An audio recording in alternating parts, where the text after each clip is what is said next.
अमृत की कहानी मुंशी प्रेमचंद द्वारा लिखी गई है। कसी तो चलिए इसे शुरू करते हैं। 1। मेरी उठती जवानी थी जब मेरा दिल दर्द के मज़े से परिचित हुआ। कुछ दिनों तक शायरी का अभ्यास करता रहा और धीरे धीरे इस शौक ने तल्लीनता का रूप ले लिया। सांसारिक संबंधों से मुंह मोड़कर अपनी शायरी की दुनिया में आ बैठा और 3 ही साल की मश्क ने मेरी कल्पना के जौहर खोल दिए। कभी कभी मेरी शायरी उस्तादों के मशहूर कलाम से टक्कर खा जाती थी। मेरे कलम ने किसी उस्ताद के सामने सर नहीं झुकाया। मेरी कल्पना एक अपने आप बढ़ने वाले पौधे की तरह छंद और पिंगल की कयदों से आज़ाद बढ़ती रही और ऐसे कलाम का ढंग निराला था। मैंने अपनी शायरी को फारस से बाहर निकालकर यूरोप तक पहुंचा दिया। ये मेरा अपना रंग था। इस मैदान में न मेरा कोई प्रतिद्वंद्वी था, न बराबरी करने वाला। बावजूद इस शायरों जैसी तल्लीनता के मुझे मुशायरों की वाह वाह और सुभान अल्लाह से नफरत थी। हाँ, काव्य रसिकों से बिना अपना नाम बताए हुए अक्सर अपनी शायरी की अच्छाइयों और बुराइयों पर बहस किया करता। तो मुझे शायरी का दावा न था, मगर धीरे धीरे मेरी शोहरत होने लगी और जब मेरी मसनवी दुनियाए हुस्न प्रकाशित हुई तो साहित्य की दुनिया में हलचल सी मच गई। पुराने शायरों ने काव्य मर्मज्ञों की प्रशंसा कृपणता में पोथे के पोथे रंग दिए हैं, मगर मेरा अनुभव इसके बिल्कुल विपरीत था। मुझे कभी कभी यह ख्याल सताया करता कि मेरे कद्रदानों की यह उदारता दूसरे कवियों की लेखनी की दरिद्रता का प्रमाण है। ये ख्याल हौसला तोड़ने वाला था। बहरहाल जो कुछ हुआ, दुनियाए हुस्न ने मुझे शायरी का बादशाह बना दिया। मेरा नाम हर एक ज़बान पर था, मेरी चर्चा हर एक अखबार में थी। शोहरत अपने साथ दौलत भी लाई। मुझे दिन रात शेरो शायरी के अलावा और कोई काम न था। अक्सर बैठे बैठे रातें गुजर जाती और जब कोई चुभता हुआ शेर कलम से निकल जाता तो मैं खुशी के मारे उछल पड़ता। मैं अब तक शादी ब्याह की कैदों से आज़ाद था, या यूं कहिए कि मैं उसके उन मज़ों से अपरिचित था जिनमें रंज की तलखी भी है और खुशी की नमकीनी भी। अक्सर पश्चिमी साहित्यकारों की तरह मेरा भी ख्याल था कि साहित्य के उन्माद और सौंदर्य के उन्माद में पुराना बैर है। मुझे अपनी ज़बान से कहते हुए शर्मिंदा होना पड़ता है कि मुझे अपनी तबीयत पर भरोसा न था। जब कभी मेरी आंखों में कोई मोहिनी सूरत घूम जाती तो मेरे दिल दिमाग पर एक पागलपन सा छा जाता। हफ्तों तक अपने को भूला हुआ सा रहता। लिखने की तरफ तबीयत किसी तरह न झुकती। ऐसे कमज़ोर दिल में सिर्फ एक इश्क की जगह थी। इसी डर से मैं अपनी रंगीन ततीबियत के खिलाफ आचरण शुद्ध रखने पर मजबूर था। कमल की एक पंखुड़ी, श्यामा के एक गीत लहलहाते हुए एक मैदान में मेरे लिए जादू का सा आकर्षण था, मगर किसी औरत के दिलफरेब हुस्न को मैं चित्रकार या मूर्तिकार की बेलौस आंखों से नहीं देख सकता था।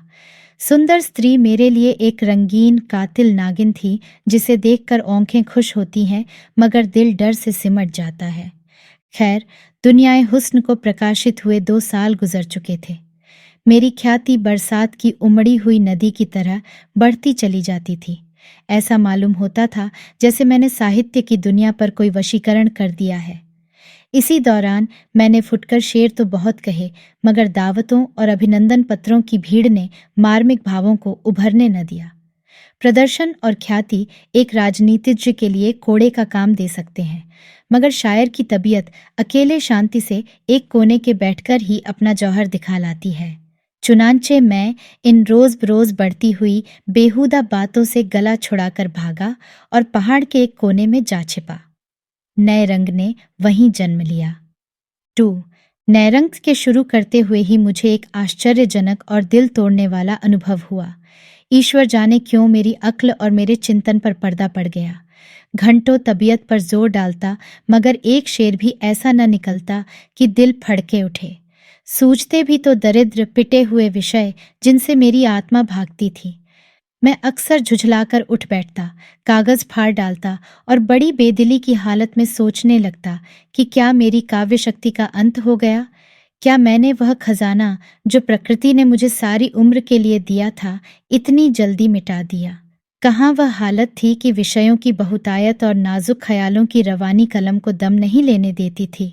कल्पना का पंछी उड़ता तो आसमान का तारा बन जाता था, और कहाँ अब यह पस्ती, ये करुण दरिद्रता। मगर इसका कारण क्या है? ये किस कसूर की सजा है? कारण और कार्य का दूसरा नाम दुनिया है। जब तक हमको क्यों का जवाब न मिले, दिल को किसी तरह सब्र नहीं होता। यहाँ तक कि मौत को भी इस क्यों का जवाब देना पड़ता है। आखिर मैंने एक डॉक्टर से सलाह ली। उसने आम डॉक्टरों की तरह आब हवा बदलने की सलाह दी। मेरी अक्ल में भी यह बात आई कि मुमकिन है नैनीताल की ठंडी आब हवा से शायरी की आग ठंडी पड़ गई हो। 6 महीने तक लगातार घूमता फिरता रहा। अनेक आकर्षक दृश्य देखे, मगर उनसे आत्मा पर वह शायराना कैफियत न छाती थी कि प्याला छलक पड़े और खामोश कल्पना खुद ब खुद चहकने लगे। मुझे अपना खोया हुआ लाल न मिला। अब मैं जिंदगी से तंग था। जिंदगी अब मुझे सूखे रेगिस्तान जैसी मालूम होती, जहां कोई जान नहीं, ताजगी नहीं, दिलचस्पी नहीं। हरदम दिल पर एक मायूसी सी छाई रहती और दिल खोया खोया रहता। दिल में यह सवाल पैदा होता कि क्या वह 4 दिन की चांदनी खत्म हो गई और अंधेरा पांख आ गया। आदमी की संगत से बेजार, हमजिन्स की सूरत से नफरत, मैं एक गुमनाम कोने में पड़ा हुआ जिंदगी के दिन पूरे कर रहा था। पेड़ों की चोटियों पर बैठने वाली, मीठे राग गाने वाली चिड़ियां क्या पिंजरे में जिंदा रह सकती हैं? मुमकिन है कि वह दाना खाए, पानी पिए, मगर उसकी इस जिंदगी और मौत में कोई फर्क नहीं है। आखिर जब मुझे अपनी शायरी के लौटने की कोई उम्मीद नहीं रही, तो मेरे दिल में यह इरादा पक्का हो गया कि अब मेरे लिए शायरी की दुनिया से मर जाना ही बेहतर होगा। मुर्दा तो हूं ही, इस हालत में अपने को जिंदा समझना बेवकूफ़ी है। आखिर मैंने एक रोज़ कुछ दैनिक पत्रों का अपने मरने की खबर दे दी। उसके छपते ही मुल्क में कोहराम मच गया, एक टहलका पड़ गया। उस वक्त मुझे अपनी लोकप्रियता का कुछ अंदाज़ा हुआ। यह आम पुकार थी कि शायरी की दुनिया की किस्ती मंझधार में डूब गई, शायरी की महफिल उखड़ गई। पत्र पत्रिकाओं में मेरे जीवन चरित्र प्रकाशित हुए, जिनको पढ़कर मुझे उनके एडिटरों की आविष्कार बुद्धि का कायल होना पड़ा। न तो मैं किसी रईस का बेटा था, और न मैंने रईसी की मसनद छोड़कर फकीरी अख्तियार की थी। उनकी कल्पना वास्तविकता पर छा गई थी। मेरे मित्रों में एक साहब ने, जिन्हें मुझसे आत्मीयता का दावा था, मुझे पीने पिलाने का प्रेमी बना दिया था। वह जब कभी मुझसे मिलते, उन्हें मेरी आंखें नशे से लाल नजर आती। अगरचे इसी लेख में आगे चलकर उन्होंने मेरी इस बुरी आदत की बहुत हृदयता से सफाई दी थी, क्योंकि रूखा सूखा आदमी ऐसी मस्ती के शेर नहीं कह सकता था। ताहम हैरत है कि उन्हें यह सरीहन गलत बात कहने की हिम्मत कैसे हुई। खैर, इन गलत बयानियों की तो मुझे परवाह न थी। अलबत्ता यह बड़ी फिक्र थी। फिक्र नहीं, एक प्रबल जिज्ञासा थी कि मेरी शायरी पर लोगों की जबान से क्या फतवा निकलता है। हमारी जिंदगी के कारनामे की सच्ची दाद मरने के बाद ही मिलती है, क्योंकि उस वक्त वह खुशामद और बुराइयों से पाक साफ होती है। मरने वाले की खुशी या रंज की कौन परवाह करता है। इसीलिए मेरी कविता पर जितनी आलोचनाएं नम निकली हैं, उसको मैंने बहुत ही ठंडे दिल से पढ़ना शुरू किया। मगर कविता को समझने वाली दृष्टि की व्यापकता और उसके मर्म को समझने वाली रुचिका चारों तरफ अकाल सा मालूम होता था। अधिकांश जौहरियों ने एक एक शेर को लेकर उनसे बहस की थी, और इसमें शक नहीं कि वे पाठक की हैसियत से उस शेर के पहलुओं को खूब समझते थे। मगर आलोचक का कहीं पता न था। नज़र की गहराई गायब थी। समग्र कविता पर निगाह डालने वाला कवि, गहरे भावों तक पहुंचने वाला कोई आलोचक दिखाई न दिया। 3 एक रोज मैं प्रेतों की दुनिया से निकलकर घूमता हुआ अजमेर की पब्लिक लाइब्रेरी में जा पहुंचा। दोपहर का वक्त था। मैंने मेज पर झुककर देखा कि कोई नई रचना हाथ आ जाए तो दिल बहलाऊं। यकायक मेरी निगाह एक सुंदर पत्र की तरफ गई, जिसका नाम था कलामे अख्तर। जैसे भोला बच्चा खिलौने की तरफ लपकता है, उसी तरह झपटकर मैंने उस किताब को उठा लिया। उसकी लेखिका मिस आयशा आरिफ थी। दिलचस्पी और भी ज्यादा हुई। मैं इत्मीनान से बैठकर उस किताब को पढ़ने लगा। एक ही पन्ना पढ़ने के बाद दिलचस्पी ने बेताबी की सूरत अख्तियार की। फिर तो मैं बेसुधी की दुनिया में पहुंच गया। मेरे सामने गोया सूक्ष्म अर्थों की एक नदी लहरें मार रही थी। कल्पना की उठान, रुचि की स्वच्छता, भाषा की नरमी, काव्य दृष्टि ऐसी थी कि हृदय धन्य धन्य हो उठता था। मैं एक पैराग्राफ पढ़ता, फिर विचार की ताजगी से प्रभावित होकर एक लंबी सांस लेता और तब सोचने लगता, इस किताब को सरसरी तौर पर पढ़ना असंभव था। यह औरत थी या सुरुचि की देवी। उसके इशारों से मेरा कलाम बहुत कम बचा था, मगर जहां उसने मुझे दाद दी थी वहां सच्चाई के मोती बरसा दिए थे। उसके एतराज़ों में हमदर्दी और प्रशंसा में भक्ति था। शायर के कलाम को दोषों की दृष्टियों से नहीं देखना चाहिए। उसने क्या नहीं किया, ये ठीक कसौटी नहीं। बस यही जी चाहता था कि लेखिका के हाथ और कलम चूम लूं। सफीर भोपाल के दफ्तर से एक पत्रिका प्रकाशित हुई थी। मेरा पक्का इरादा हो गया। तीसरे दिन शाम के वक्त मैं मिस आयशा के खूबसूरत बंगले के सामने हरी हरी घास पर टहल रहा था। मैं नौकरानी के साथ एक कमरे में दाखिल हुआ। उसकी सजावट बहुत सादी थी। पहली चीज पर निगाहें पड़ी वह मेरी तस्वीर थी जो दीवार पर लटक रही थी। सामने एक आईना रखा हुआ था। मैंने खुदा जाने क्यों उसमें अपनी सूरत देखी। मेरा चेहरा पीला और कुम्हलाया हुआ था, बाल उलझे हुए, कपड़ों पर गर्द की एक मोटी तह जमी हुई, परेशानी की जिंदा तस्वीर थी। उस वक्त मुझे अपनी बुरी शक्ल पर सख्त शर्मिंदगी हुई। मैं सुंदर न सही, मगर इस वक्त तो सचमुच चेहरे पर फटकार बरस रही थी। अपने लिबास के ठीक होने का यकीन हमें खुशी देता है। अपने फुहड़पन का जिस्म पर इतना असर नहीं होता जितना दिल पर। हम बुजदिल और बेहौसला हो जाते हैं। मुझे मुश्किल से 5 मिनट गुजरे होंगे कि मिस आयशा तशरीफ लाईं। सांवला रंग था, चेहरा एक गंभीर घुलावट से चमक रहा था। बड़ी बड़ी नरगिसी आंखों से सदाचार की, संस्कृति की रोशनी झलकती थी। कद मझोले से कुछ कम, अंग प्रत्यंग छरहरे सुथरे, ऐसे हल्की फुल्की कि जैसे प्रकृति ने उसे इस भौतिक संसार के लिए नहीं, किसी काल्पनिक संसार के लिए सिरजा है। कोई चित्रकार कला की उससे अच्छी तस्वीर नहीं खींच सकता था।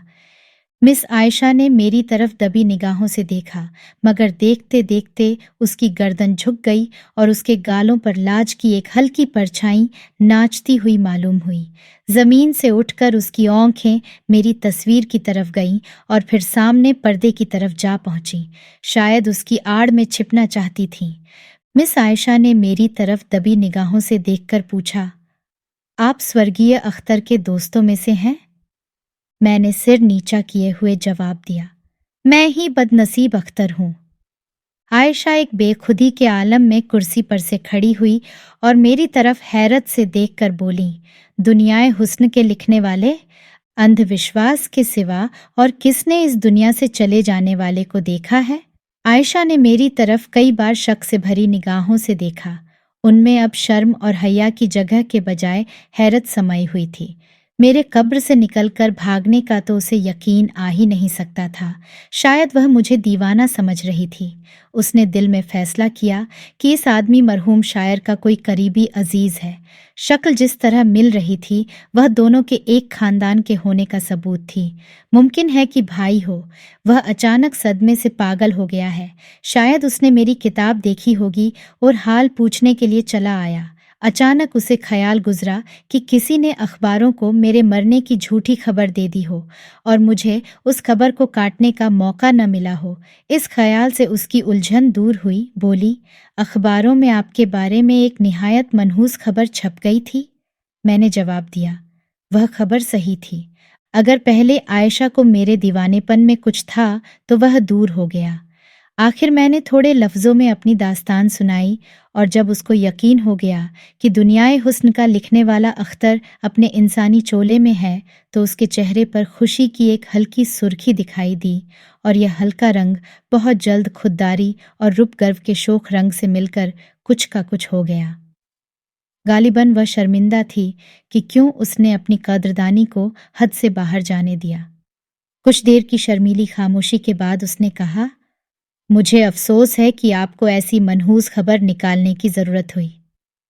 मैंने जोश में भरकर जवाब दिया, आपके कलम की जबान से दाद पाने की कोई सूरत न थी।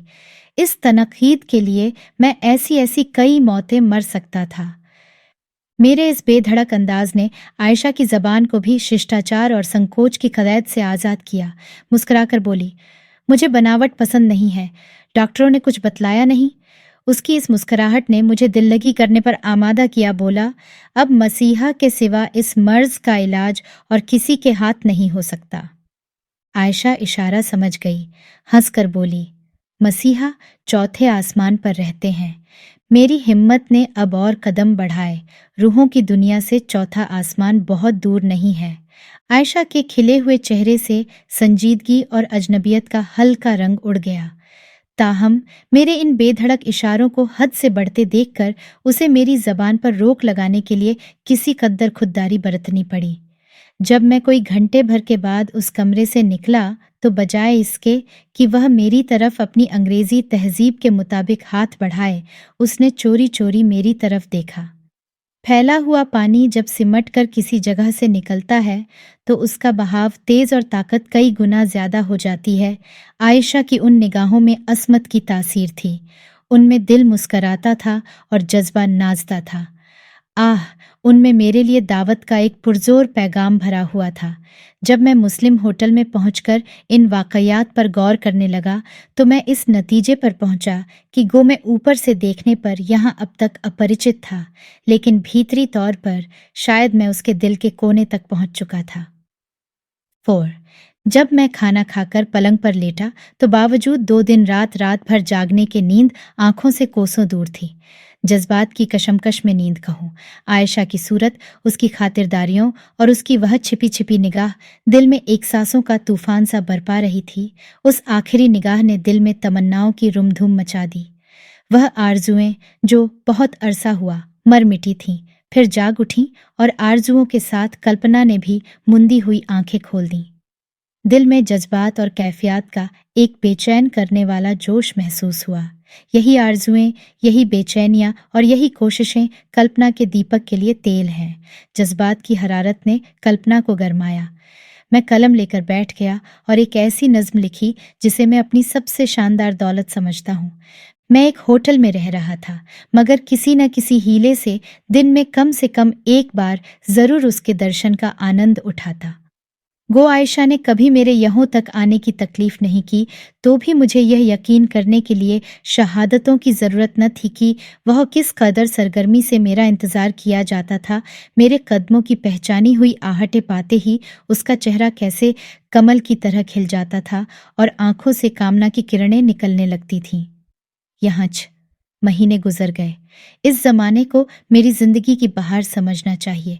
मुझे वह दिन भी याद है जब मैं आरजुओं और हसरतों के गम से आज़ाद था, मगर दरिया की शांतिपूर्ण रवानी में थिरकती हुई लहरों की बहार कहाँ।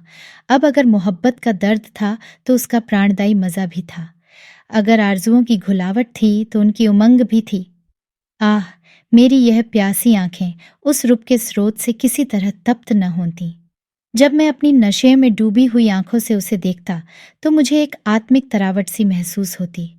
मैं उसके दीदार के नशे से बेसुध सा हो जाता और मेरी रचना शक्ति का तो कुछ हद हिसाब न था। ऐसा मालूम होता था कि जैसे दिल में मीठे भावों का सोता खुल गया था। अपनी कवित्व शक्ति पर खुद अचंभा होता था। कलम हाथ में ली और रचना का सोता सा बह निकला। नए रंग में ऊंची कल्पनाएं न हो, बड़ी गूढ़ बातें न हो, मगर उसका एक एक शेर प्रवाह और रस, गर्मी और घुलावट की दाद दे रहा है। यह उस दीपक का वरदान है जो अब मेरे दिल में जल गया था और रोशनी दे रहा था। ये उस फूल की महक थी जो मेरे दिल में खिला हुआ था। मोहब्बत रूह की खुराक है। ये अमृत की बूंद है जो मरे हुए भावों को जिंदा कर देती है। मोहब्बत आत्मिक वरदान है। यह जिंदगी की सबसे पाक, सबसे ऊंची, मुबारक बरकत है। यही अक्सीर थी जिसकी अनजाने ही मुझे तलाश थी। वह रात कभी नहीं भूलेगी जब आयशा दुल्हन बनी हुई मेरे घर में आई। नए रंग उसकी मुबारक जिंदगी की यादगार है। दुनियाए हुस्न एक कली थी, नए रंग खिला हुआ फूल है, और उस कली को खिलाने वाली कौन सी चीज़ है? वही जिसकी मुझे अनजाने ही तलाश थी और जिसे मैं अब पा गया था।